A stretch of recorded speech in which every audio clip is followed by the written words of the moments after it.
it's Heidi, and I'm here to show you how I do at least part of my compositions. So right now I'm being commissioned to do a bluish type composition for someone who's graduating, and I'm going to show you how I put the paint together. So first of all, I've already done this part.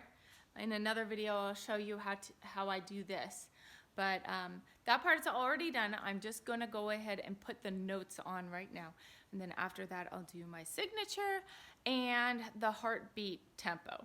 So first I have to go through my paints and see which ones are gonna work for this particular project. So I'm gonna move over to that. So right here you see my work table.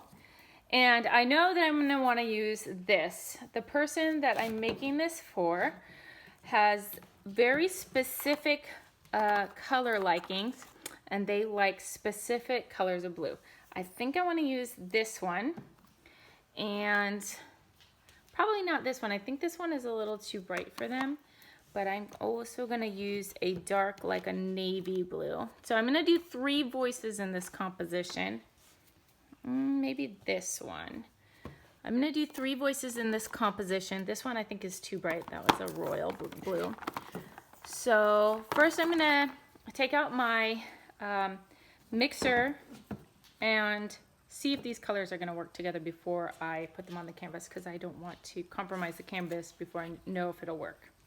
So I'm back again, and here is my palette, which I used this morning for another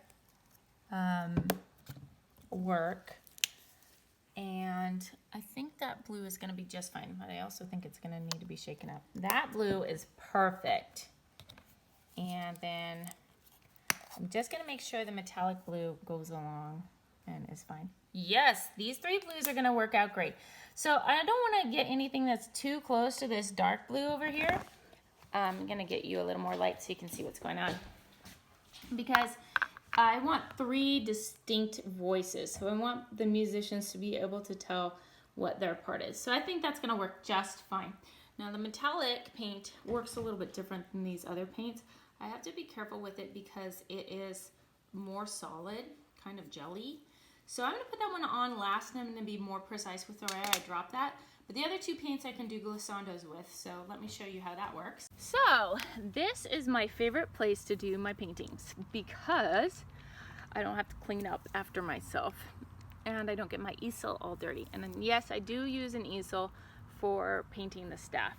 So I usually like to do the darkest color first to make sure that I have an even amount of paint for each voice, an even amount of notes. Here we go. The first thing I'm gonna do is make some glissandos. The way I do that is like this. I like to do the glissandos first to make sure I've got it, and I want to make sure that this is not that the paint is good. So I'm getting a little closer. It looks good. I'm gonna do a little bit more. Yes. And now I'm going to drop the paint over. That looks perfect. I don't want to get too many notes on each staff, because otherwise it gets too busy and it's really hard to read what you're supposed to do as a musician. So that looks pretty good. If I want to add more later, I can. Now, this is the second voice, and this is going to be the light blue that I use. This is called Blue Jay, and I'm going to go ahead and just probably about 2 or 3 feet away. And this is what makes the painting aleatoric, is that I'm not being precise with where I drop these notes. They are going by chance to where they want to be. And I'm going to give a couple of glissandos on this too, because that's fun for musicians. There we go.